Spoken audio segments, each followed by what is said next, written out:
بسم اللہ الرحمن الرحیم۔ السلام علیکم ورحمۃ اللہ وبرکاتہ۔ سخنور دانش یوٹیوب چینل پر آپ کا خیر مقدم کرتا ہوں۔ میرا نام عرفات اسلام ہے۔ اگر آپ نے یہ چینل ابھی تک سبسکرائب نہیں کیا تو براہ کرم سبسکرائب کریں اور بیل نوٹیفیکیشن آن کر لیں۔ بہت شکریہ۔ واصف علی واصف صاحب کے ملفوظات عالیہ۔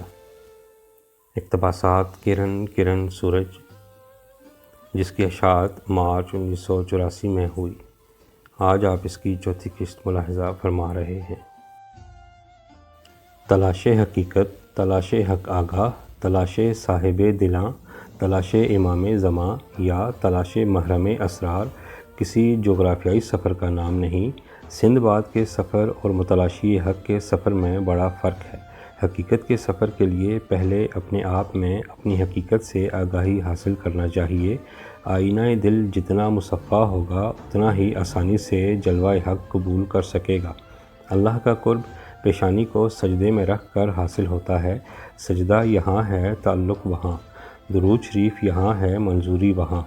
حاصل یہ کہ پہلے اپنی ہی اصلاح ہے، خود کو اس قابل بنانا ہے کہ جلوے کا مفہوم سمجھ آ سکے۔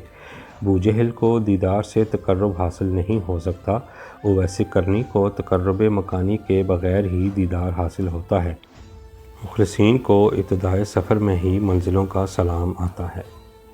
ہماری آنکھوں کے سامنے عجائبات ہیں لیکن ہم دیکھتے نہیں۔ ایک معمولی سی بے عقل بے شعور گائے کتنا بڑا کرشمہ ہے، فطرت کا عجوبہ، گھاس سے دودھ بنانے والا حیرت انگیز کارنامہ، ہم کیوں نہیں دیکھتے؟ اپنے حال پر افسوس کرنا، اپنے آپ پر ترس کھانا، اپنے آپ کو لوگوں میں قابل رحم ثابت کرنا اللہ کی ناشکر گزاری ہے۔ اللہ کسی انسان پر اس کی برداشت سے زیادہ بوجھ نہیں ڈالتا۔ بیمار اور لاغر روحیں ہمیشہ گلہ کرتی ہیں، صحت مند ارواح شکر۔ زندگی پر تنقید خالق پر تنقید ہے اور یہ تنقید ایمان سے محروم کر دیتی ہے۔ ایک انسان نے دوسرے سے پوچھا، بھائی آپ نے زندگی میں پہلا جھوٹ کب بولا؟ دوسرے نے جواب دیا، جس دن میں نے یہ اعلان کیا کہ میں ہمیشہ سچ بولتا ہوں۔ اپنے علم کو عمل میں لانے کے لیے یقین کے ساتھ ساتھ ایک رہنما کی ضرورت ہوتی ہے۔ اگر نوح علیہ السلام کی التجا، دعا یا خواہش کے باوجود ان کا بیٹا طوفان سے نہیں بچایا گیا تو اس میں نوح علیہ السلام کی نبوت پر کوئی شک نہیں ہو سکتا۔ اللہ تعالیٰ کی مرضی ہے، چاہے تو ایک معمولی انسان کی دعا قبول کر لے، چاہے تو نبی کی بات ٹال دے۔ اللہ بے نیاز ہے۔ ایسے بھی ہوتا ہے کہ انسان صرف نظر ملا کر دوسرے انسان کے مسائل حل کر دے، اسے باشعور کر دے، اسے عارف بنا دے۔ کچھ انسانوں کا قرب ہی علم کا ذریعہ بن جاتا ہے۔ اپنے قریب آنے والے اور پاس سے گزرنے والے اور نگاہوں میں رہنے والے انسانوں سے انسان بہت کچھ حاصل کرتا ہے، مگر خاموشی کے ساتھ۔ انسان دوسرے انسان کی دولت دیکھ کر اپنے حالات پر اس قدر شرمندہ کیوں ہوتا ہے؟ یہ تقسیم تقدیر ہے۔ ہمارے لیے ہمارے ماں باپ ہی باعث تکریم ہیں۔ ہماری پہچان ہمارا اپنا چہرہ ہے، ہماری عاقبت ہمارے اپنے دین میں ہے۔ اسی طرح ہماری خوشیاں ہمارے اپنے حالات اور اپنے ماحول میں ہیں۔ مور کو مور کا مقدر ملا، کوے کو کوے کا۔ ہم یہ نہیں پہچان سکتے کہ فلاں کے ساتھ ایسا کیوں اور ہمارے ساتھ ویسا کیوں ہوا۔ موسیٰ علیہ السلام نے اللہ سے پوچھا، اے رب العالمین، آپ نے چھپکلی کو کیوں پیدا فرمایا ہے؟ اللہ نے جواب دیا، عجب بات ہے، ابھی ابھی چھپکلی پوچھ رہی تھی، اے رب تم نے موسیٰ کو آخر کیوں پیدا کیا؟ بات وہی ہے کہ انسان اپنے نصیب پر راضی رہے تو اطمینان حاصل کرے گا۔ نصیب میں تقابلی جائزہ ناجائز ہے۔ اس دنیا میں انسان کچھ کھوتا ہے نہ پاتا ہے، وہ تو صرف آتا ہے اور جاتا ہے۔ تکلیف آتی ہے ہمارے اعمال کی وجہ سے، ہماری وسعت برداشت کے مطابق، اللہ کے حکم سے۔ ہر تکلیف ایک پہچان ہے اور یہ ایک بڑی تکلیف سے بچانے کے لیے آتی ہے۔ انکار اقرار کی ایک حالت ہے، اس کا ایک درجہ ہے۔ انکار کو اقرار تک پہنچانا صاحب فراست کا کام ہے۔ اسی طرح کفر کو اسلام تک لانا صاحب ایمان کی خواہش ہونا چاہیے۔ صحت کے لیے خوراک ضروری ہے لیکن خوراک صحت نہیں۔ جس طرح موسم بدلنے کا ایک وقت ہوتا ہے، اسی طرح وقت کے بدلنے کا بھی ایک موسم ہوتا ہے۔ حالات بدلتے ہی رہتے ہیں، حالات کے ساتھ حالت بھی بدل جاتی ہے۔ رات آ جائے تو نیند بھی کہیں سے آ ہی جاتی ہے۔ وہ انسان کامیاب ہوتا ہے جس نے ابتلا کی تاریکیوں میں امید کا چراغ روشن رکھا۔ امید اس خوشی کا نام ہے جس کے انتظار میں غم کے ایام کٹ جاتے ہیں۔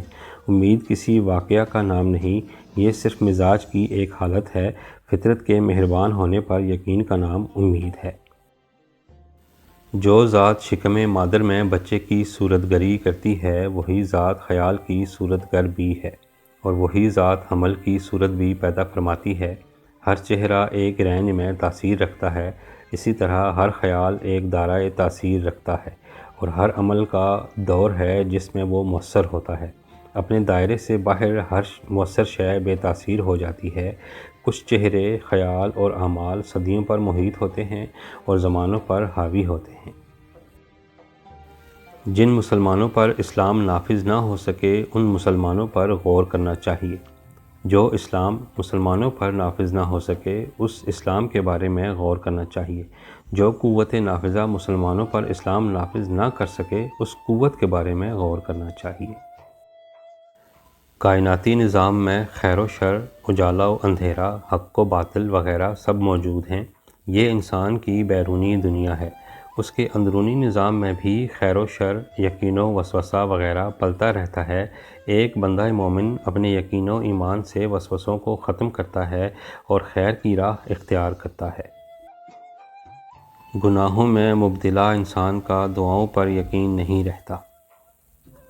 سمندر کا وہ پانی جو سمندر سے باہر ہو، اسے دریا، جھیل، بادل، آنسو، شبنم کچھ بھی کہہ دو، لیکن پانی کا وہ حصہ جو سمندر میں شامل ہو جائے، وہ سمندر ہی کہلائے گا۔ بارگاہ رسالت صلی اللہ علیہ وآلہ وسلم میں ہدیہ درود بھیجنے کے لیے غریبی رکاوٹ نہیں۔ حضور اکرم صلی اللہ علیہ وآلہ وسلم غریبوں میں غریب، یتیموں میں یتیم، مہاجروں میں مہاجر اور سلاطین میں سلطان زمانہ تھے۔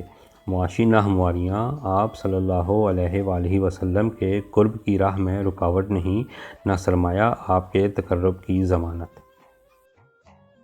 جس کا رسالت پر ایمان نہ ہو، وہ موحد بھی کافر ہوگا۔ مرد حق شناس و فقیر بارگاہ الہی جناب واصف علی واصف صاحب رحمۃ اللہ علیہ کی اس کتاب کرن کرن سورج کے بقیہ مضامین پڑھنے اور سننے کے لیے سخنور دانش یوٹیوب چینل کے ساتھ جڑے رہیے۔ کمنٹ میں اپنی مفید آراء سے ضرور آگاہ کیجیے گا، اور ویڈیو اچھی لگے تو لائک اور شیئر ضرور کیجیے گا۔ رب العزت آپ کو جزائے خیر عطا فرمائے۔ السلام علیکم ورحمۃ اللہ وبرکاتہ۔